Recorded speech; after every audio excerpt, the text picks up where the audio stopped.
Para nos ajudar a entender melhor o tema desta noite, convidamos para participar do programa de hoje o Luiz Marques. Ele é professor do Departamento de História do Instituto de Filosofia e Ciências Humanas da Universidade de Campinas, a Unicamp, autor do livro Capitalismo e Colapso Ambiental, membro do portal Crisálida e assessor do movimento Laudato Si, é o antigo movimento católico global pelo clima. Também foi curador-chefe do MASP, o Museu de Arte de São Paulo. Luiz, boa noite para você, seja bem-vindo aqui na TV Aparecida e obrigado pela participação, ter aceitado o nosso convite. Obrigado a você, obrigado pelo convite. Também conosco nessa noite a Juliana Baladelli Ribeiro, formada em Ciências Biológicas pela Universidade Federal do Paraná, MBA em Mudanças Climáticas e mestrado em Gestão Ambiental. Atualmente é especialista em soluções baseadas na natureza, na Fundação Grupo Boticário, organização que faz parte da Rede Nacional Observatório do Clima, formada com o objetivo de discutir as mudanças climáticas no contexto brasileiro. Juliana, uma ótima noite para você, seja bem-vinda aqui na TV Aparecida. Obrigado pela presença. Boa noite, nós que agradecemos o convite.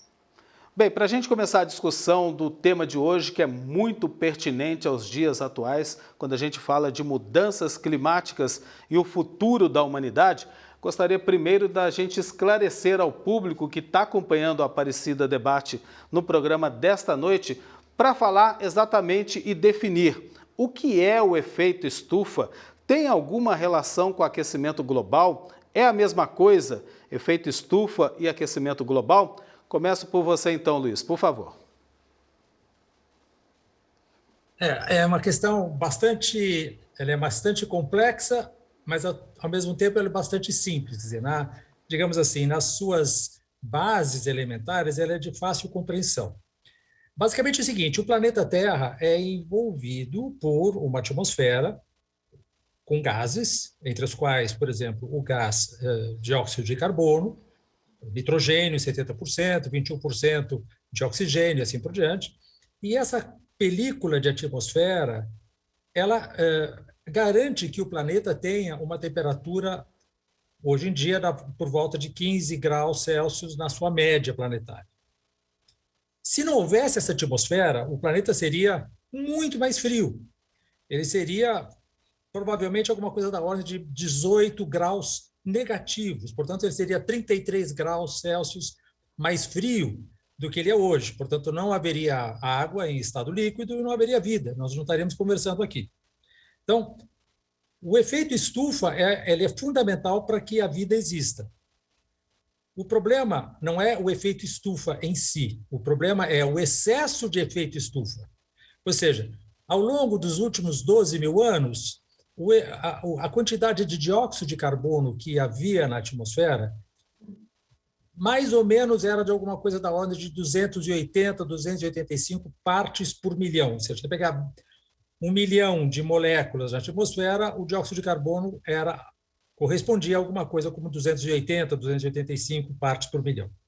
Em apenas 150, 170 anos, nós passamos desse patamar muito, vamos dizer assim, homogêneo e muito regular de concentração atmosférica de CO2, de dióxido de carbono, nós passamos hoje para 415, 416, e nós estamos aumentando essa proporção, essa concentração, a uma base de mais ou menos de 2,5 partes por milhão, 3 partes por milhão por ano.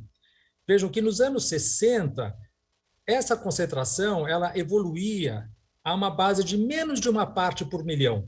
Tá? Nós estávamos falando em 0,8, 0,9 partes por milhão nos anos 60. Quando se começou a fazer uma mensuração mais precisa disso em 1958. Então, no primeiro decênio dessa mensuração, nós estávamos com uma base de crescimento de menos de 1 parte por milhão ao ano.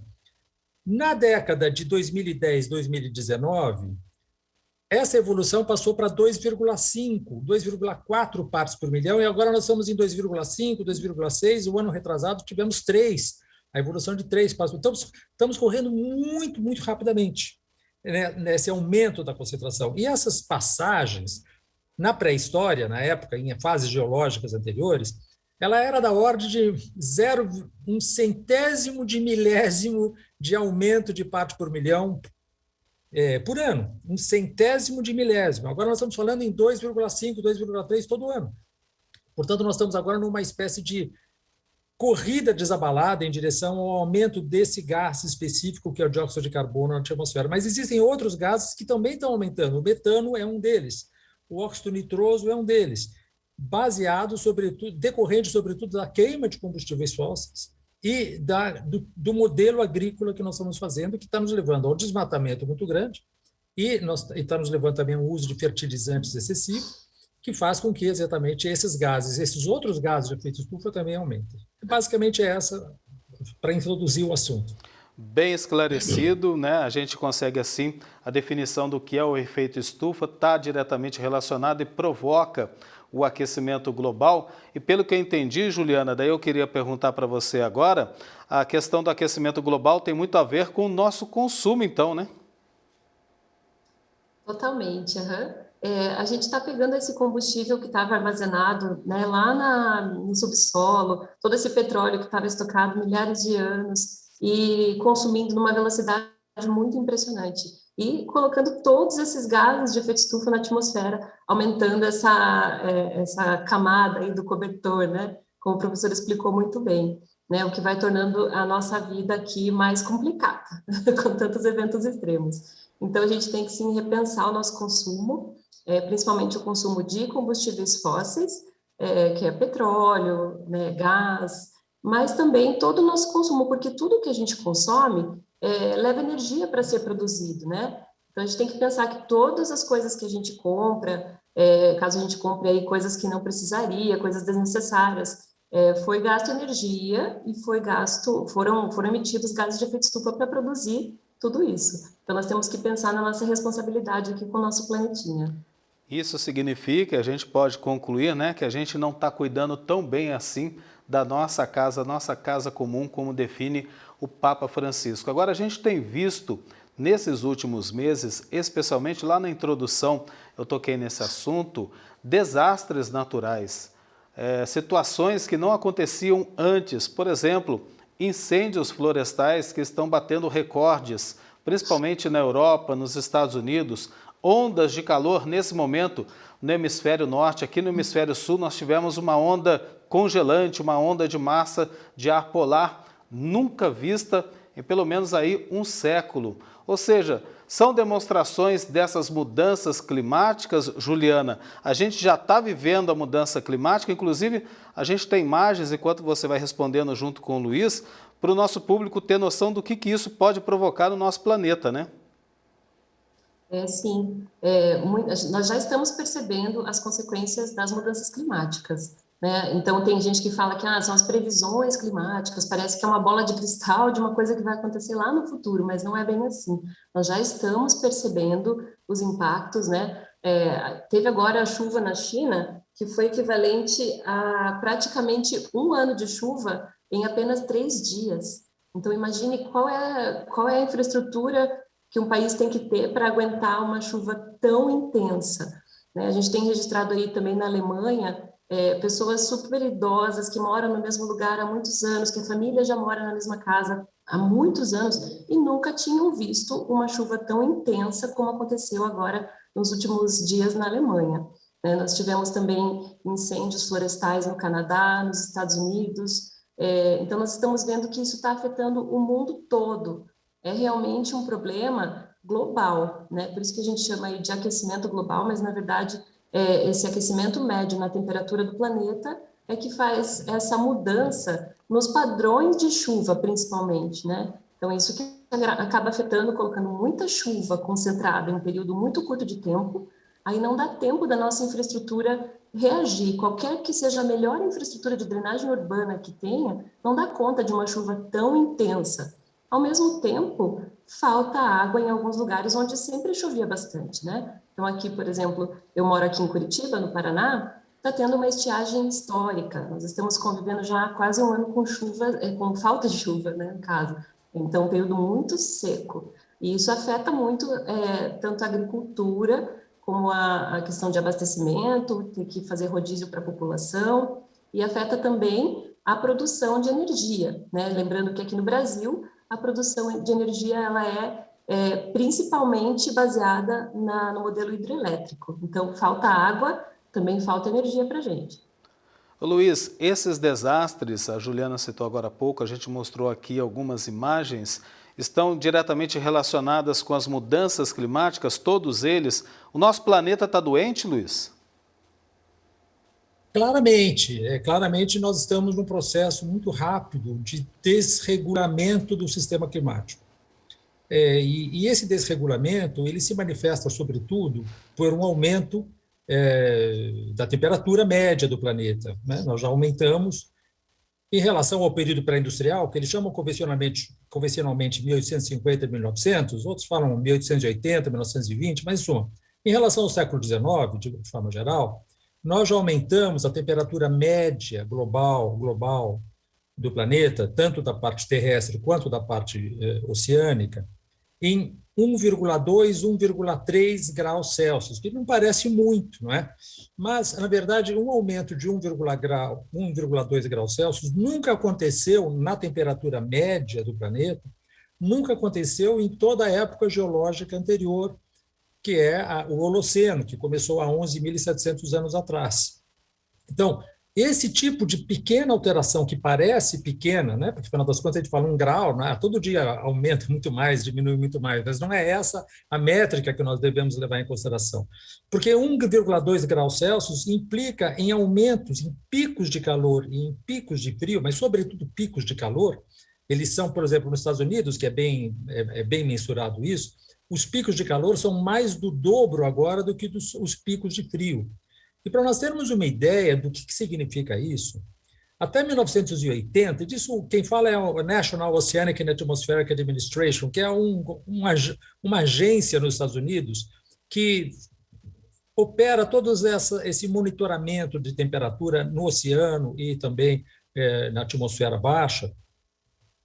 Até 1980, as temperaturas que já estavam aumentando, por causa exatamente, como a Adriana está falando, do consumo muito grande de petróleo crescente, petróleo, gás, carvão, elas já estavam aumentando, mas os picos de calor, os recordes de calor, ocorriam a cada 13,5 anos.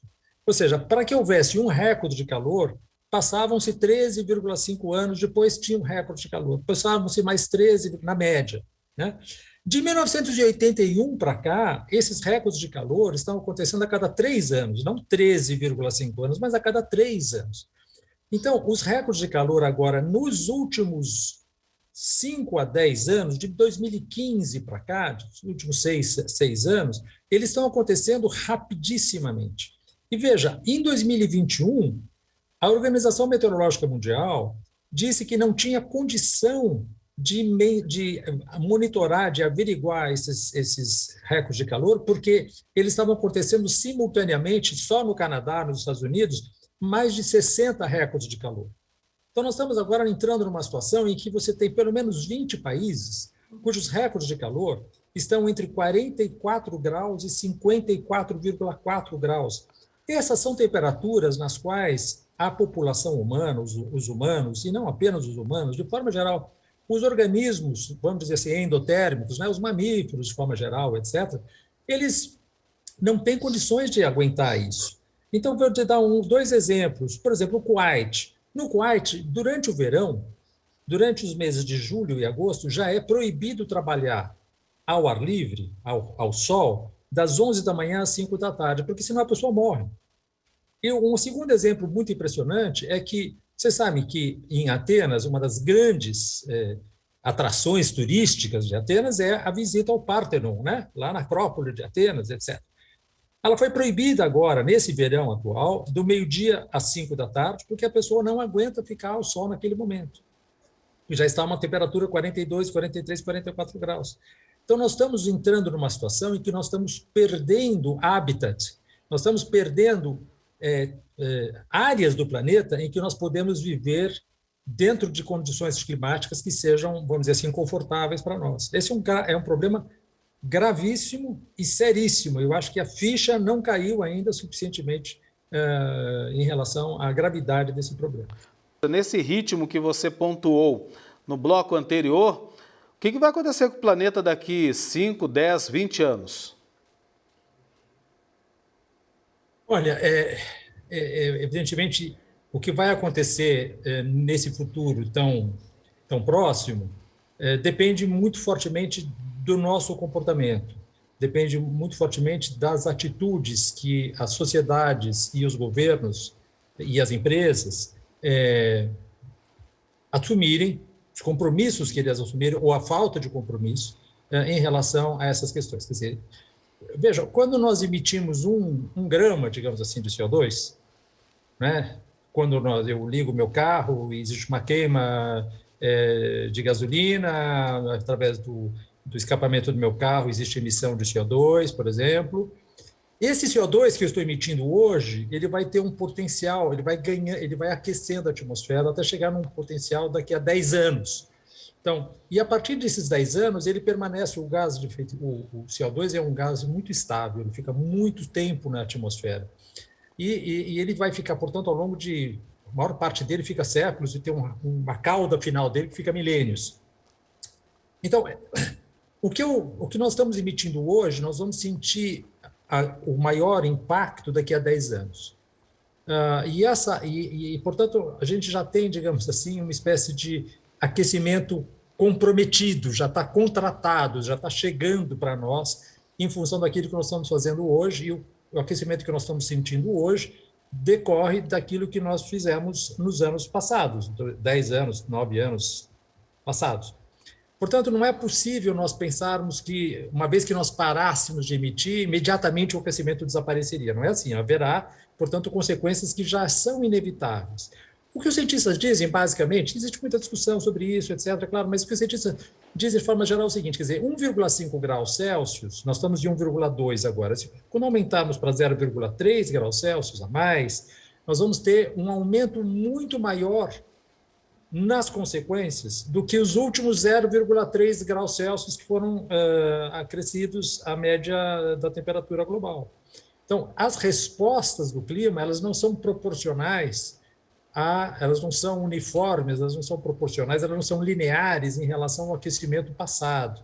De tal maneira que nós sabemos, o IPCC, o painel intergovernamental sobre as mudanças climáticas, fez algumas simulações, alguns modelos matemáticos, que mostram que 1,5 graus Celsius, que nós vamos atingir ao longo desse decênio, provavelmente, vai criar impactos muito grandes, mas a diferença entre 1,5 graus Celsius e 2, graus Celsius, em termos de impacto, é muito maior. Então, o que nós precisamos fazer é pôr o pé no freio agora, né? E no caso brasileiro, o mais importante é desmatamento zero. Nós temos que parar de desmatar a Amazônia. E não apenas a Amazônia, também o Cerrado, o Pantanal, todos os biomas brasileiros. Mas a Amazônia é, evidentemente, pela sua dimensão, claro, a questão mais crucial no momento. É isso que depende de nós. E, basicamente, nós temos que parar de desmatar a Amazônia. É isso que é a questão mais premente no momento.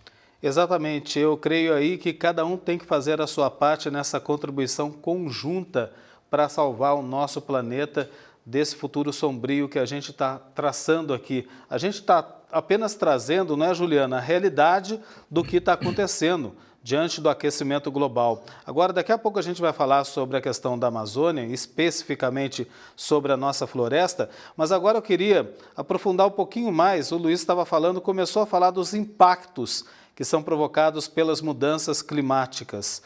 Para a nossa saúde, quais são os principais impactos e consequências, Juliana? Os principais impactos são porque a gente está acostumado com uma determinada média de temperatura, né? Como o professor muito bem colocou, não é a questão de 1 grau, a gente está falando de 1 ou 2 graus aí de aumento de temperatura média da Terra.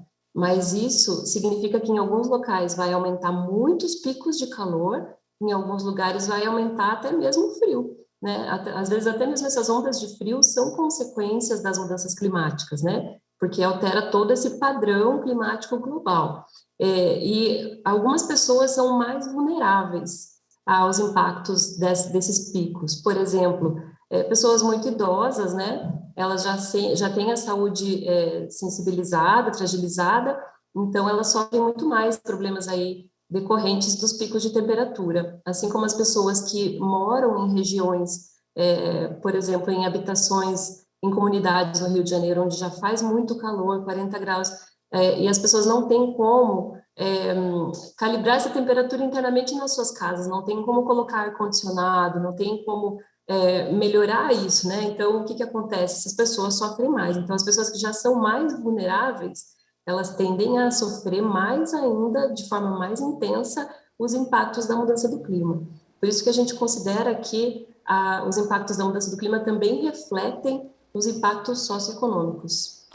Aí que tal, eu queria trazer esse assunto também para você. A gente está falando da nossa saúde, mas as mudanças climáticas também têm impacto na própria economia. Por exemplo, produção de alimentos, né? Exatamente. Já existe um impacto considerável, né, na safra de café, então acaba saindo mais caro depois, até o cafezinho ali sai mais caro para a gente, sai mais caro no nosso bolso, mas também acaba impactando toda a economia do Brasil. A economia brasileira, ela é altamente dependente do setor agropecuário, então toda a nossa produção afetada por essa alteração nos padrões de chuva, em alguns lugares chovendo bem pouco, né, faltando água para a produção, em alguns lugares chovendo muito, inclusive alagando e fazendo com que toda aquela safra seja perdida. Tudo isso tem um grande impacto, tanto para quem está produzindo para vender, como para a gente, porque acaba impactando na inflação.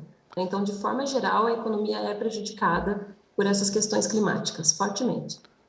Principalmente nessa recente onda de frio, né, que a gente viveu aqui, principalmente no sul e sudeste do Brasil, a gente está sentindo até agora no bolso as consequências dessa frente fria.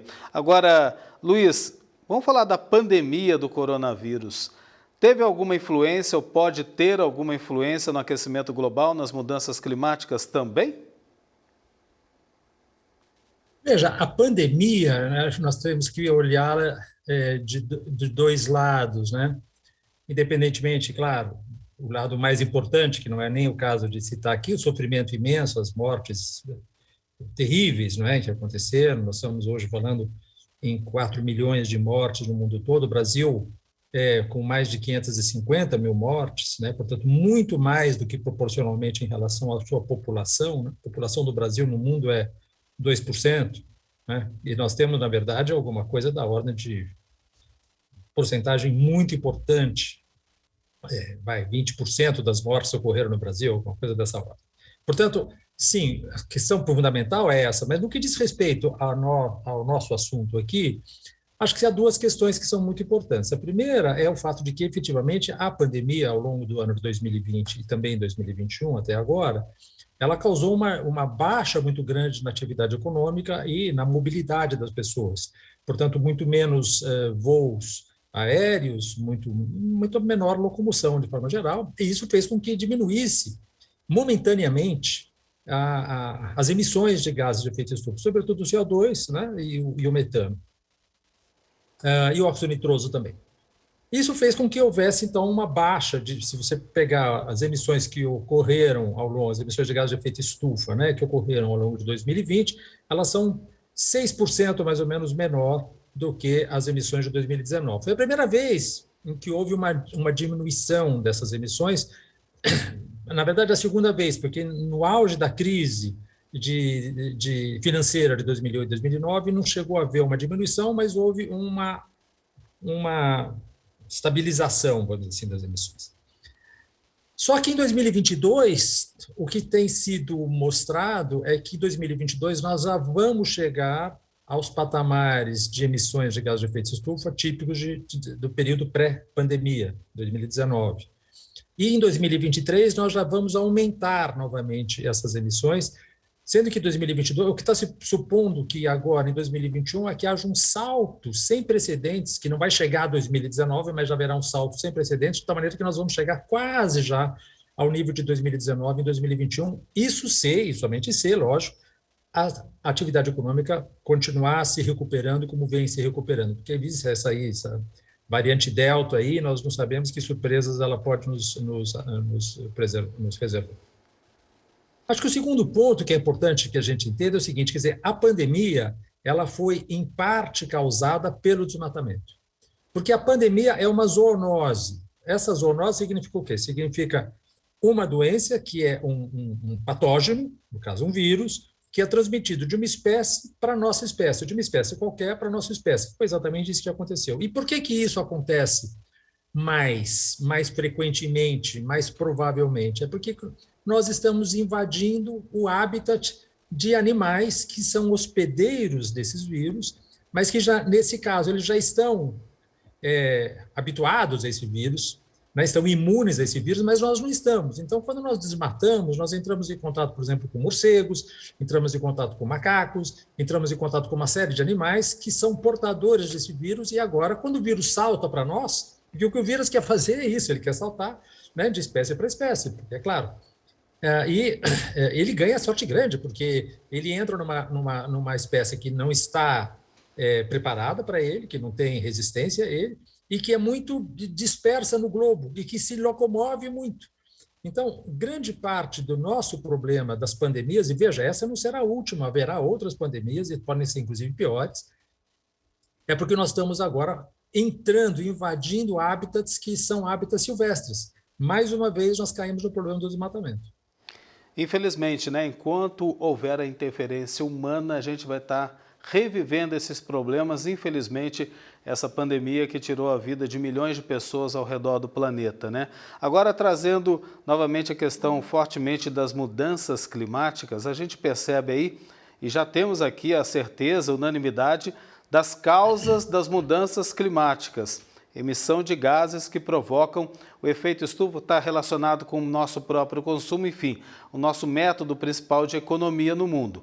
Agora, para frear essas mudanças climáticas, Juliana, apenas a redução da emissão de gases, ou nós, aqui normais, cidadãos comuns, podemos também contribuir para a redução dessas mudanças climáticas com atitudes simples do dia a dia? Como é que a gente pode ajudar?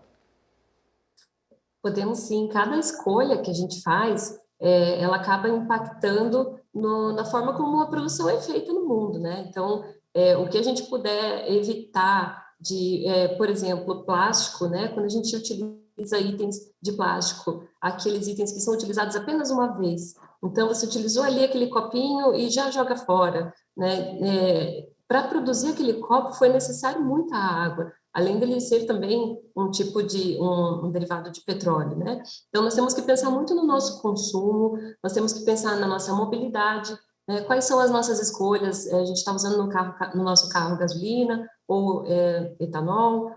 Em alguns países da Europa, já tem data para terminar a produção e venda de carros movidos a combustíveis fósseis. Eles estão investindo fortemente aí nos veículos elétricos. E na contramão, aqui no Brasil, existem alguns movimentos que estão tentando aprovar a utilização do diesel nos carros a passeio, nos carros de passeio. Então, ou seja, a gente vai na contramão do que o mundo inteiro está indo, de descarbonizar a economia, né? Então, a gente pode, sim, no nosso dia a dia, dizer não para essas coisas, né? Então, a gente pode escolher um carro que polua menos, na medida do possível, fazer os nossos trajetos de bicicleta ou a pé, e cuidar aí com o consumo de forma geral, o consumo de energia diretamente e também o consumo de itens que levaram a energia para serem produzidos.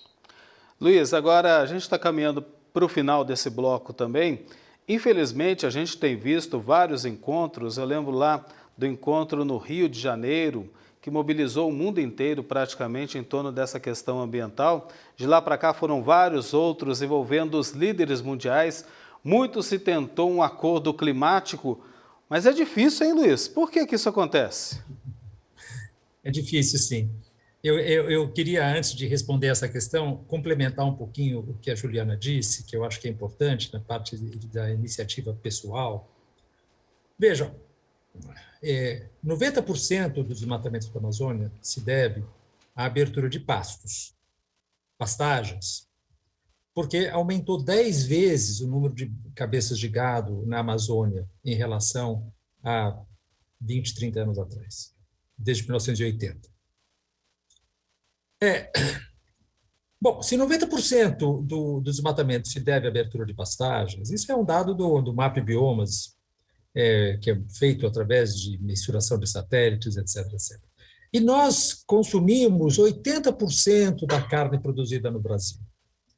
Então, nós somos, em certa medida, à medida que nós comemos carne, nós somos parcialmente ou mesmo indiretamente responsáveis, porque onde há demanda existe oferta. E, portanto, se nós migrarmos para uma dieta menos baseada em nutrientes de origem animal, carne sobretudo, nós vamos ganhar muito, nós vamos estar contribuindo para a preservação das florestas, nós vamos estar contribuindo também para a questão do aquecimento global, porque o gado bovino ele é ruminante.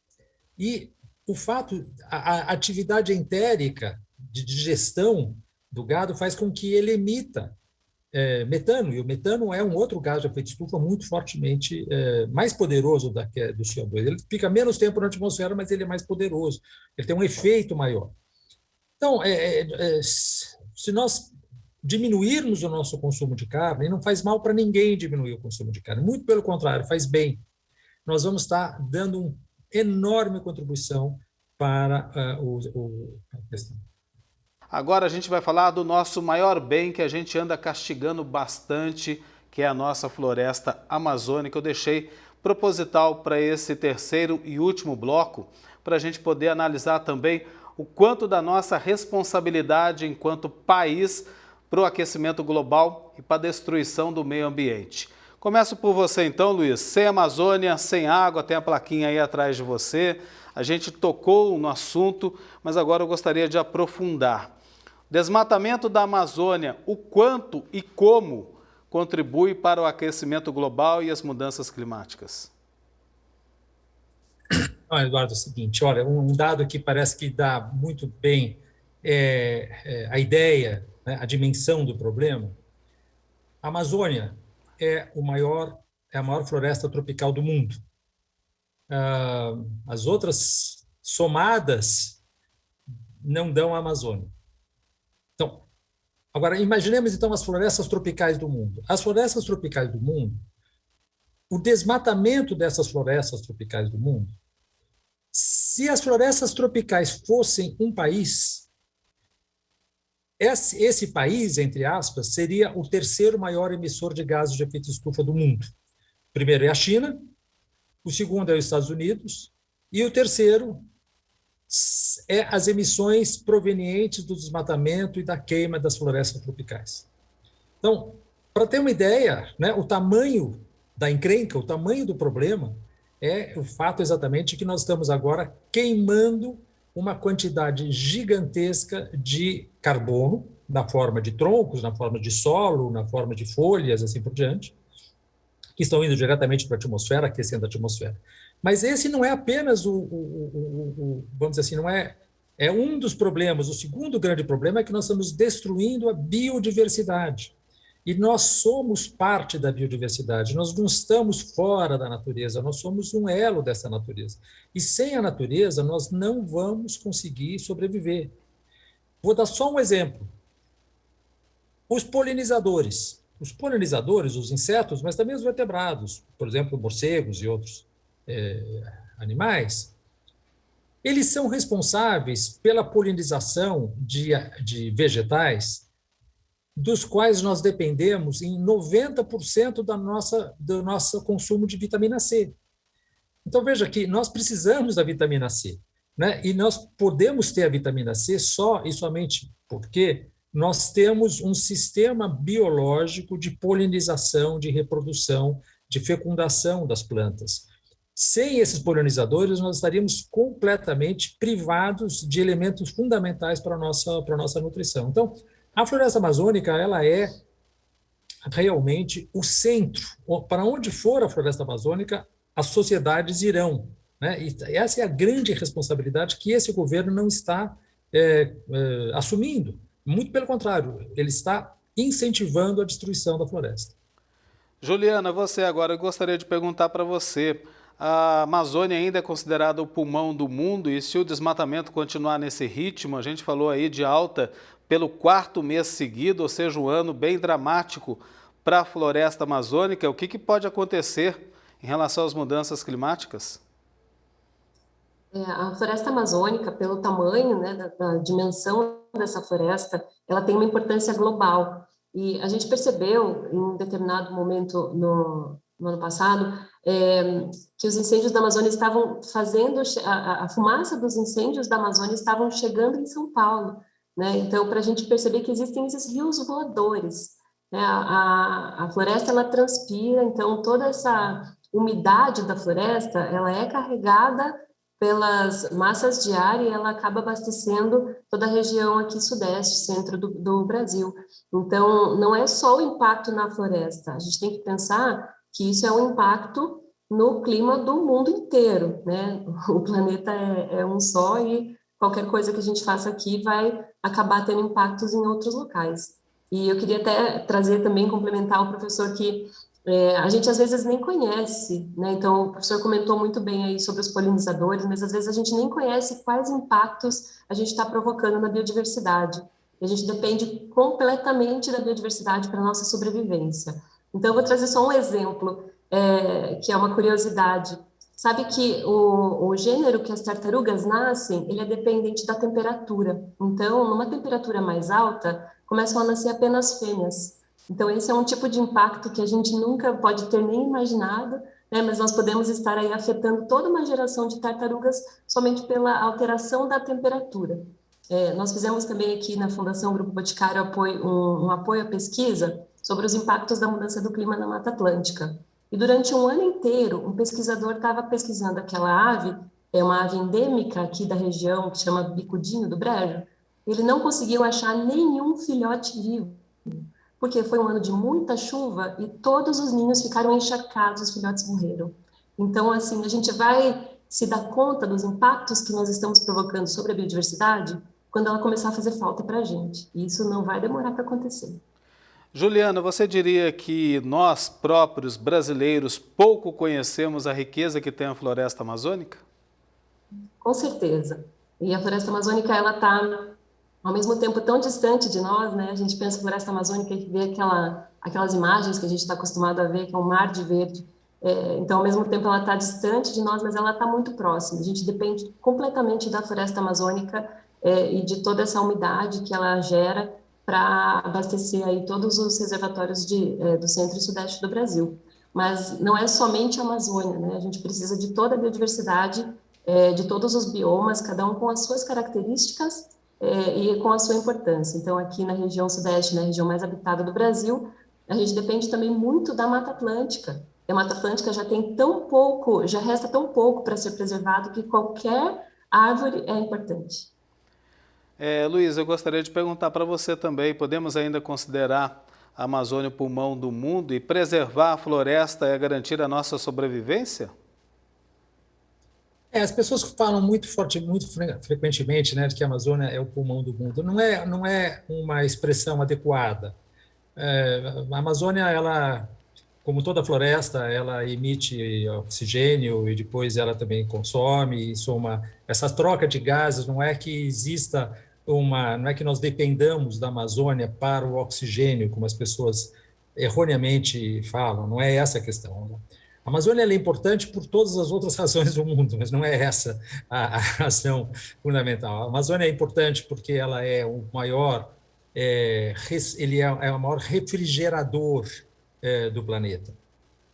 As florestas, elas, exatamente porque elas reciclam a água, a floresta amazônica recicla a umidade que vem do oceano 5 a 6 vezes do leste em direção ao oeste. E quando essa grande umidade que ela recicla, porque as suas raízes profundas vão buscar água lá no subsolo e através da transpiração, da evapotranspiração, essa umidade volta na forma de vapor de água para a atmosfera e aí é convertida novamente em chuva, isso durante 5 vezes ou 6 vezes.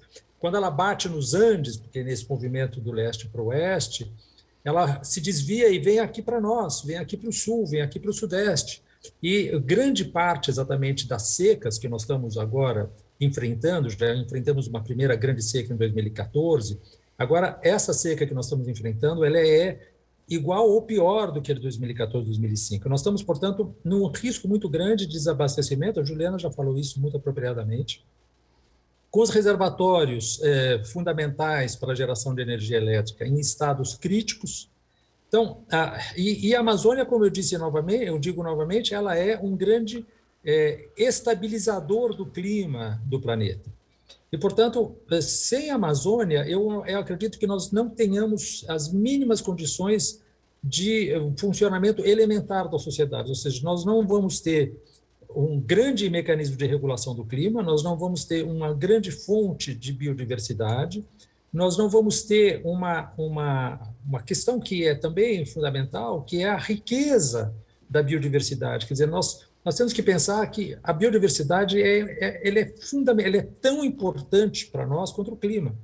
E, portanto, a Amazônia é, ao mesmo tempo, uma garantia para que o clima não enlouqueça de vez, e ela também é uma grande fonte para que nós possamos, vamos dizer assim, estabelecer essa relação, que é uma relação fundamental, existencial, com a natureza. Agora eu gostaria, encaminhando já para o final, a gente falou do problema em si, as causas, as consequências, a importância que tem a floresta amazônica para a preservação do meio ambiente em todo o mundo. Vamos partir agora para soluções. Começo pelo Luiz, depois a Juliana. O que é preciso ser feito agora? Não dá mais para esperar, para frear esse aquecimento global, impedir que eventos climáticos continuem acontecendo e ameaçando a humanidade. Luiz, quais são as soluções? Soluções são, ao mesmo tempo, individuais e coletivas. E quando eu falo coletivas, eu digo políticas. As individuais, a Juliana, inclusive, já falou bastante na questão do menor consumo, né? Do consumo consciente. Vamos saber o que nós estamos consumindo, né? Vamos saber se é necessário que a gente consuma isso. Vamos diminuir o nosso consumo de combustíveis fósseis. Só faz bem para a gente. Em vez de ir na padaria e no supermercado de carro, vamos a pé. Tudo isso são pequenas coisinhas. Vamos reciclar o nosso lixo. Tudo isso é muito importante, mas eu volto a insistir, o mais importante no caso brasileiro é pararmos de comer carne. Essa é uma questão que é muito importante para o Brasil especificamente. Veja, o Brasil hoje tem mais cabeças de gado do que gente. Nós temos 212 milhões de pessoas e nós estamos com 215, 216 milhões de cabeças de gado. Isso é completamente insano. 25% da carne que é consumida no mundo vem da América do Sul. O Brasil é o maior exportador de carne, embora nós sejamos também os maiores consumidores da carne que nós produzimos. Então, nós estamos, evidentemente, num sistema alimentar completamente maluco, completamente fora de qualquer bom senso. Qualquer criança pode entender que não é assim que funciona. Então, isso é aquilo que nós podemos fazer individualmente. Estamos fazendo, muita coisa está sendo feita. Por exemplo, está havendo uma grande evolução do vegetarianismo no Brasil, está havendo uma grande evolução da agricultura de pequenos agricultores orgânicos, porque um outro elemento importante é a diminuição do uso de agrotóxicos e de fertilizantes industriais. Isso envenena os organismos, inclusive os nossos. Do ponto de vista político, nós temos que orientar as nossas escolhas políticas em função desses problemas. Não adianta mais os políticos virem nos vender essa ideia de que eles vão prometer mundos e fundos, etc. O que eles têm que prometer é que nós vamos ter uma sociedade com menor impacto humano sobre o sistema Terra, de forma geral, o sistema climático, a biodiversidade, a biosfera, etc, etc. Essa é a questão que deve ser a decisiva para nós. E se nós fizermos isso, nós vamos resolver os problemas sociais também. Porque não adianta acharmos que nós vamos resolver problemas sociais se nós estamos destruindo as bases, os alicerces da nossa existência no planeta. Nenhum programa social pode dar conta dessa questão se ele não der, antes de mais nada, conta dessa questão exatamente da nossa nova inserção no mundo, né? Na natureza, no planeta, de forma geral. Então, eu acho que a questão política é muito importante também, né? A questão de pensar, bom, quais são os candidatos que estão falando sobre esse problema? Aí a gente vai viver essa eleição próximo, né? Já no ano que vem, para definir os próximos governantes aqui do nosso Brasil e que assumem essa responsabilidade também com o meio ambiente e essa questão climática. Juliana, então, você agora, quais são as soluções? E são para já, né, Juliana? Já, realmente. O mundo inteiro está indo nessa direção. Então, para nossa sorte, como é um problema global, vários países já estão se movimentando nesse sentido. Então, teve uma reunião agora no mês de julho do G20, então, muitos países reunidos falando sobre a recuperação pós-pandemia. Como é que vai ser essa transição? Eles estão apostando nas soluções baseadas na natureza como parte da estratégia para uma economia mais verde, mais forte, mais resiliente, porque está todo mundo percebendo os impactos que essa mudança do clima traz para a economia. E empregos mais verdes, além de movimentarem a economia, eles também são melhores para as pessoas, né? Então, o que você iria preferir? Trabalhar numa usina de energia eólica, né, movida a vento, ou numa usina de carvão, né, em minas de carvão, aí onde aconteceram já tantos acidentes. Então, isso é melhor para todo mundo, é melhor para o planeta, é melhor para as pessoas e é melhor para a economia. Então, vocês vão ainda ouvir falar muito de soluções baseadas na natureza, é uma forma de enfrentamento dessa crise climática, e as soluções baseadas na natureza, elas ajudam a gente de duas formas, né? Porque, como o professor comentou, por mais que a gente pare hoje de emitir gases de efeito estufa, a concentração na atmosfera já está muito alta e demora um tempinho até o planeta se estabilizar novamente. Então, nós, de qualquer forma, vamos ter que nos adaptar aos impactos que já estão acontecendo e que ainda vão continuar acontecendo por um tempo. E a natureza, ela tem o potencial de nos ajudar nessas duas frentes, tanto para reduzir as emissões de gás de efeito estufa, né, porque as florestas são capazes de capturar esse carbono atmosférico no seu processo de crescimento e de fotossíntese. O que a árvore faz? Ela captura o carbono e armazena esse carbono na sua biomassa. Então, na árvore, nas florestas, no solo, tem muito carbono armazenado. A gente tem que deixar ele ali, né? Se continuar o desmatamento, esse carbono vai agravar o nosso problema. E, além disso, as áreas de floresta são áreas permeáveis, né? São áreas que permitem que a chuva infiltre no solo, vá para o lençol freático, vá devagarzinho para o rio, para onde ela tem que ir. Então, nas áreas urbanas, principalmente, quando a gente faz uma grande alteração na paisagem e deixa tudo com asfalto, com construção, o que acontece? A chuva cai, ela não consegue se infiltrar no lençol freático. Ela vai toda concentrada para um ponto só, causando grandes transtornos. Depois falta essa chuva que ficou, que não caiu onde ela deveria ter caído. Então, as soluções baseadas na natureza, elas são muito importantes e vocês vão ouvir falar muito delas daqui para frente. Portanto, está aí a nossa contribuição também para o futuro do planeta, e eu convido você que acompanhou o programa de hoje, nos assiste também pelo YouTube, que dê a sua contribuição. Você também tem a sua responsabilidade na preservação do planeta. Assim encerramos o Aparecida Debate. Hoje falamos sobre a crise climática que ameaça a humanidade em todo o planeta, em especial este ano. Desastres naturais na China, Europa e Estados Unidos que reacenderam um debate em torno desse grave problema. Não é de hoje que os cientistas chamam a atenção da comunidade internacional para as consequências das mudanças no clima. Tempestades, inundações, incêndios florestais e ondas de calor estão se multiplicando e ficando cada vez mais letais. O pior é que os países não estão fazendo a sua parte, como a gente viu, e parecem distantes de cumprir a meta de redução dos gases que provocam o efeito estufa. Como resultado, o aquecimento global está acelerando em níveis considerados alarmantes. Aqui no Brasil, um retrato desse descaso é o desmatamento da Amazônia, que vem batendo recorde atrás de recorde. Contamos com a participação via internet do Luiz Marques, professor do Departamento de História do Instituto de Filosofia e Ciências Humanas da Universidade de Campinas, a Unicamp, autor do livro Capitalismo e Colapso Ambiental, membro do portal Crisálida e assessor do movimento Laudato Si, antigo movimento católico global pelo clima também. Foi curador-chefe do MASP, Museu de Arte de São Paulo. Agradeço muito a sua participação. Luiz, muito obrigado.